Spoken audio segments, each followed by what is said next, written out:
Very, very, very frustrating. Hey, to be honest with you, I felt we needed to go for it. I mean, I called it on second down, especially the way the game was going. I mean, it was big play, penalty, big play, penalty, big play, penalty. So I'm fine with the decision. Obviously, I know we didn't convert, but 4th and 3, just didn't convert.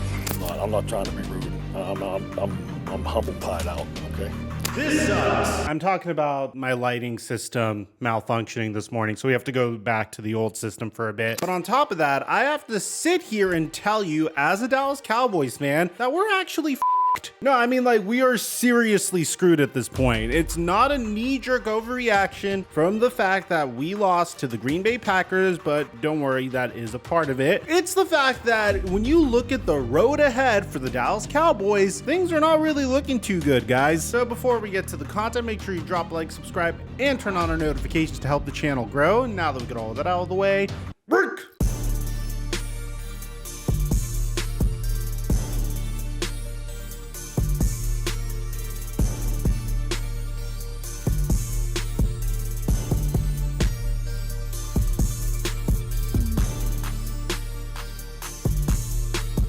This video is brought to you by Manscaped.com, the premium global brand for men's grooming and hygiene solutions. With feedback from millions of customers from around the world, Manscaped designed a brand new generation of growing grooming solutions to take care of down there. And if you're looking for a gift to really wow your man, or if you're a man really trying to wow your woman, then I highly recommend the Performance Package 4.0, which includes everyday grooming solutions for the modern man. We gotta start with the classic. The Lawnmower 4.0 trimmer is a waterless, cordless, electric body trimmer with skin-safe technology to ensure you don't nick yourself. It has a 7,000 RPM motor with quiet stroke technology. It has a 4,000K LED spotlight and power status indicator so you can trim confidently even on the coldest, darkest winter nights. One of my favorite products in the line is the Crop Preserver Anti-Chafing Ball Deodorant. I put this bad boy on every single day when I'm done with the gym. Maybe give it a nice little blow dry to make sure it's nice and dry. That's before I get to one of the most underrated products in their line, the Weed Whacker Nose and Ear Hair Trimmer. For all those with unruly nose hairs, Santa hooks it up with the Weed Whacker's unique rotary blade system and skin-safe technology,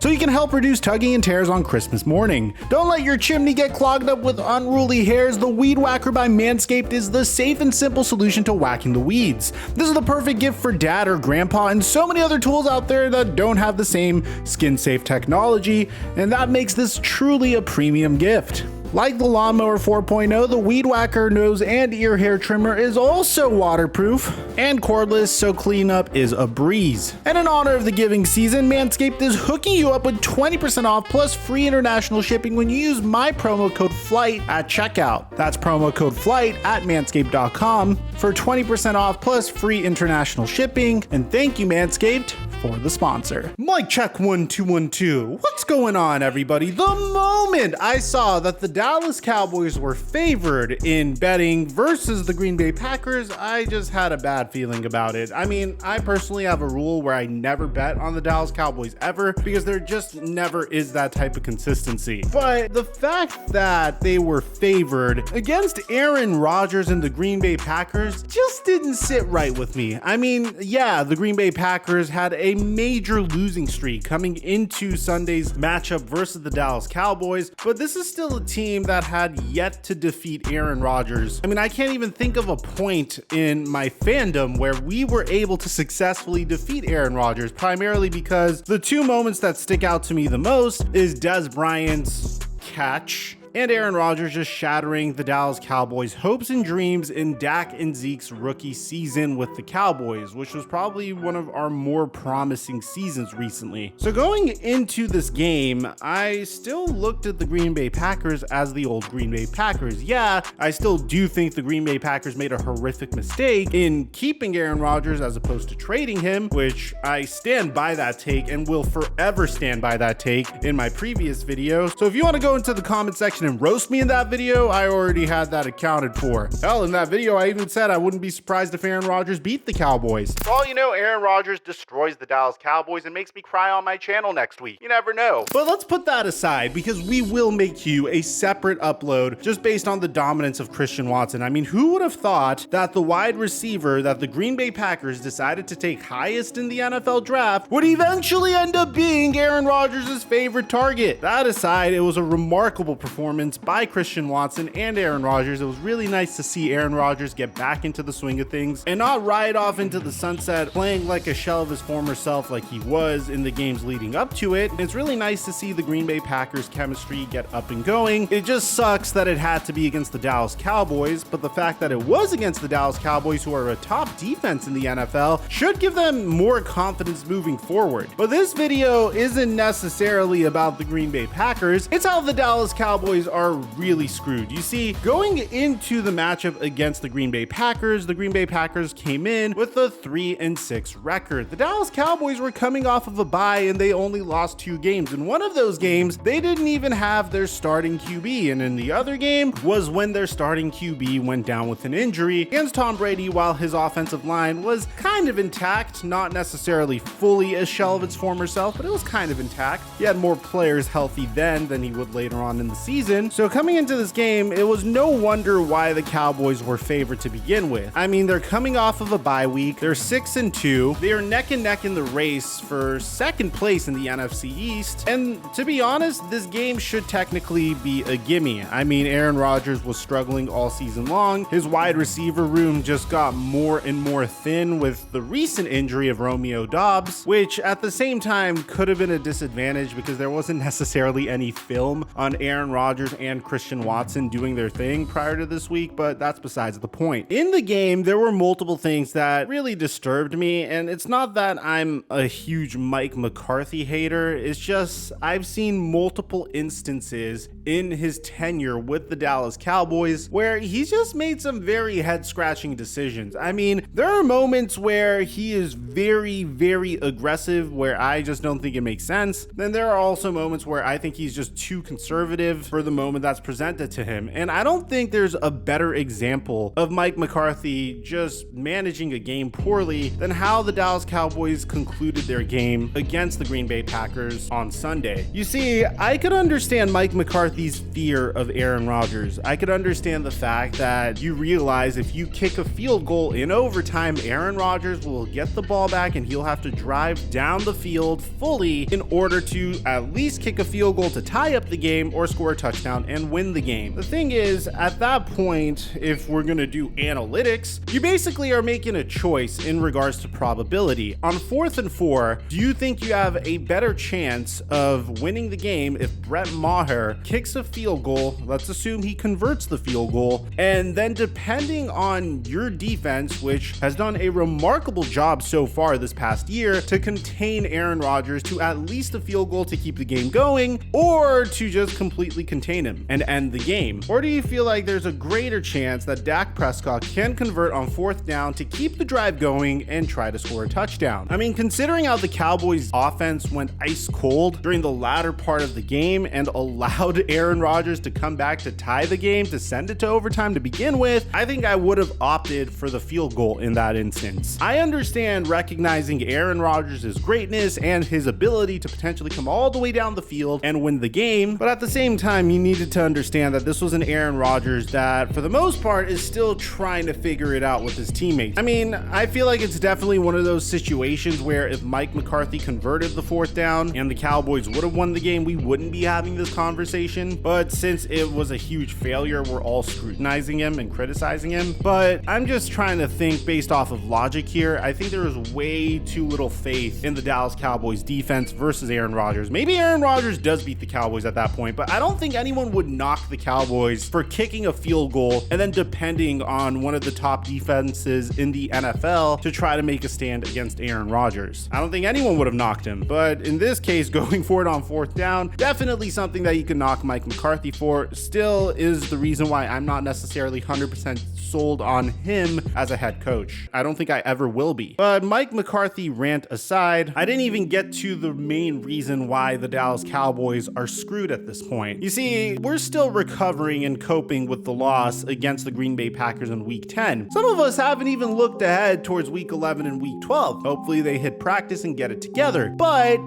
here's the problem. Week 11 features the Dallas Cowboys going up against the second best team in the NFC. A pretty damn good team in the Minnesota Vikings, who are fresh off of one of the greatest games that I've ever seen versus the Buffalo Bills. And they face off against them this Sunday, which should be a fantastic matchup. And if they are able to win, then okay, maybe you could potentially have some more faith in this Dallas Cowboys team. It's without a doubt going to be a significant challenge, a little bit more so than the Green Bay Packers, because I think the Minnesota Vikings are well coached, very well rounded, have quite possibly the best offensive player in the entire NFL, and he is literally starting to do like GOAT tier things. The last time I saw a Minnesota Vikings wide receiver do what Justin Jefferson did this past Sunday, it was when Randy Moss had his revenge game in the earlier part of his career versus the Dallas Cowboys. I don't know if you guys know this story, but Jerry Jones famously promised Randy Moss he would draft him. And then in a very classic un-Jerry Jones-like move for today's NFL, he was too scared about Randy Moss's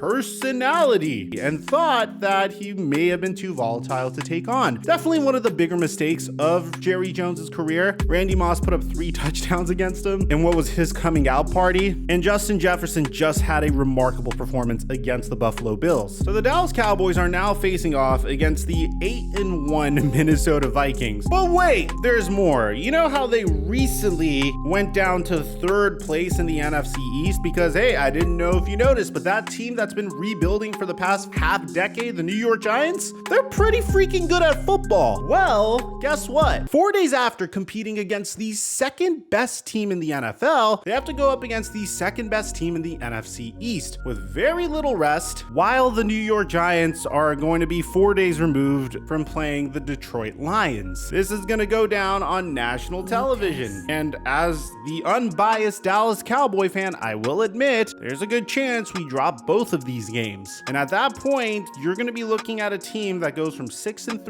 to 6-5. And when you consider the fact that they're already in a very competitive NFC East, things are just not looking good for the Dallas Cowboys' odds in sneaking into the NFL playoffs. Now look, in 2 weeks from now, maybe things shake out a little bit differently, but the Cowboys might stare down the barrel of a losing streak, a 3-game losing streak, if they don't get it together against the Minnesota Vikings, and especially if they can't beat the New York Giants a few days later, which respectfully, if their matchup against the Minnesota Vikings is as intense as I think it's going to be, I don't necessarily know how I feel about their chances against the Giants. Let me know in the comment section down below what you guys think about all this. Aside from that, I'm your boy Mike. I'm dropping our mic until our next upload.